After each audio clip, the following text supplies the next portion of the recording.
सुप्रभात बच्चों, हिंदी क्लास में आप सभी का स्वागत है। आज मैं आप लोगों को काव्य मंजरी पुस्तक के प्रथम पाठ साखी दोहा पढ़ाने जा रही हूँ। इस दोहे के रचयिता कबीरदास जी हैं। परम संत कबीरदास जी एक महान संत, ज्ञानी, योगी एवं समाज सुधारक थे। संत कबीरदास जी भक्ति काल की निर्गुण धारा के संत कवि थे।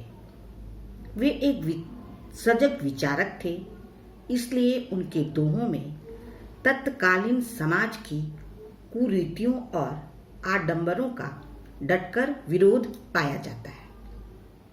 कबीरदास जी का जन्म 1398 में काशी में हुआ था। जनश्रुति के आधार पर कहा जाता है कि महात्मा रामानंद जी ने भूलवश एक विधवा ब्राह्मणी को पुत्रवती होने का आशीर्वाद दिया था। कबीरदास जी का जन्म उस विधवा ब्राह्मणी से हुआ। लोक लाज के भय से उसने उन्हें काशी के लहर तारा नामक तालाब के किनारे छोड़ दिया। वहां से गुजरते हुए निसंतान मुस्लिम जुलाहा दंपति नीरू और नीमा ने उन्हें उठाकर पालन पोषण किया। बड़ा होकर वही बालक कबीर के नाम से प्रसिद्ध हुआ। रामानंद जी ही उनकी गुरु थे। उनके शब्दों में काशी में हम प्रगट भये हैं रामानंद चैताई। कबीरदास जी की बचपन में कोई भी औपचारिक शिक्षा नहीं हुई। इसके लिए उन्होंने स्वयं ही लिखा है, मसी कागद छोयो नहीं, कलम गहियो नहीं हाथ। मुस्लिम परिवेश में उनका पालन पोषण हुआ और हिंदू गुरु से शिक्षा दीक्षा ग्रहण की, इसलिए उन्हें दोनों धर्मों से संबंधित गुण दोषों का ज्ञान प्राप्त हुआ। अतः उनके दोहों में दोनों धर्मों की बुराइयों, रूढ़ियों, अंधविश्वासों एवं पाखंडों का विरोध पाया जाता है। साधु संतों के संपर्क में रहने के कारण उन्होंने जो ज्ञान प्राप्त किया वह उनके दोहों में सत्संगति के प्रभाव पर प्रकाश डालते हुए प्रकट हुआ है। गुरु की महिमा को भी उन्होंने सुंदर शब्दों में व्यक्त किया है। उनका विवाह लुई नामक स्त्री से हुआ था। उन्हें कमाल नाम का पुत्र और कमाली नाम की पुत्री प्राप्त हुई थी। उनकी मृत्यु 1518 ईस्वी में मगहर में हुआ। उनकी मृत्यु के बाद हिंदू एवं मुस्लिम शिष्यों में विवाद प्रारंभ हुआ। कहते हैं कि उनके पार्थिव शरीर में जब कफन उड़ाया गया तो वहां उनके मृत शरीर के स्थान पर पुष्प पाए गए, जिन्हें दोनों संप्रदायों के शिष्यों ने परस्पर बांटकर अपनी अपनी धार्मिक रीतियों के अनुसार अंतिम संस्कार किया। कबीरदास जी भक्ति काल के निर्गुण धारा की कवि थे। उन्होंने समाज में व्याप्त बुराइयों को देखा था, इसलिए उन्होंने धार्मिक कर्म कांडों, अंधविश्वासों एवं कुरीतियों का विरोध किया। उन्होंने हिंदू मुस्लिम एकता पर भी बल दिया। उनके अनुसार राम, रहीम, अल्लाह, खुदा सब एक ईश्वर के नाम हैं। उनकी रचनाओं में गुरु महिमा, सदाचार, सत्संग एवं सत्य पर बल दिया गया है। उनके अनुसार सच बोलने वाले के हृदय में ईश्वर वास करते हैं।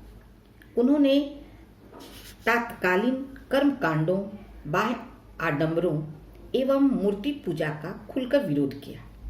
उन्होंने जाति प्रथा, सांप्रदायिकता एवं धार्मिक कुरीतियों की डटकर निंदा की। कबीरदास जी ने पदों, साखियों की रचना की है। वे मुख्यतः कबीर ग्रंथावली से संग्रहित है। कबीर पंथियों के अनुसार बीजक ही कबीर की रचनाओं का प्रामाणिक संग्रह है। कबीरदास जी की कुछ रचनाएं जो है वह गुरु ग्रंथ साहब में भी संकलित है। बीजक नामक ग्रंथ के 3 भाग हैं। पहला है साखी, कबीरदास जी के उपदेशों का संकलन दोहों के रूप में मिलता है। दूसरा है सबद, जिसमें कबीरदास जी के गेह पद संकलित है, जिसमें उनके अलौकिक प्रेम एवं साधना पद्धति के दर्शन होते हैं। और तीसरा है रहमानी, जिसमें कबीरदास जी के रहस्यवादी एवं दार्शनिक विचार व्यक्त हुए हैं। कबीरदास जी की भाषा अवधी, ब्रज, राजस्थानी, अरबी, फारसी जैसी अनेक भाषाओं के शब्द मिलते हैं। इसलिए उनकी भाषा को सधुक्कड़ी या पंचमेल खिचड़ी भाषा कहा जाता है। फिर भी उसमें स्वाभाविक प्रवाह देखने को मिलती है। तो मैं आप लोगों को साखी पढ़ाने जा रही हूँ। और ये पहला जो दोहा है, ध्यान दीजिए इधर। पीछे लागा जाई था लोक वेद के साथी, आ गए थे सदगुरु मिल्या, दीपक दिया हाथी। सदगुरु का अर्थ होता है सच्चा गुरु, साथी साथ, लोक वेद धार्मिक ग्रंथ बोलिए, ये लोक ज्ञान, हाथी यानी हाथ में, दिया दिया, और दीपक का अर्थ हुआ ज्ञान का दीप। यहाँ पे कबीरदास जी जो है इस दोहे में बताना चाहते हैं कि सदगुरु के का महत्व क्या होता है। हमारे जीवन में सदगुरु क्या करते हैं और उसके द्वारा दिया गया ज्ञान दीप हमारे जीवन को कैसे प्रकाशमान करते हैं। कबीरदास जी कहते हैं कि मैं पहले लोक ज्ञान के साथ चल रहा था। जो संसारिक ज्ञान होता है, वेद की बातें होती है, धार्मिक ज्ञान होता है। संसार में जीने के लिए सामाजिक ज्ञान आवश्यक है। फिर कबीरदास जी को सदगुरु से भेंट हुई। सदगुरु ने कृपा करके हाथ में ज्ञान का दीपक दे दिया। ज्ञान का दीपक अर्थात आत्मा परमात्मा का ज्ञान।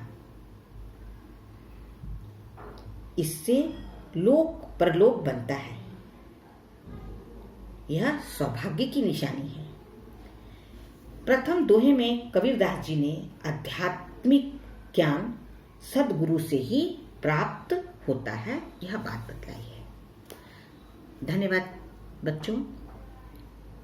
अगली वीडियो में मैं आगे की दोहा बताऊंगी। आप लोग कबीरदास जी का परिचय और प्रथम दोहे पढ़िएगा।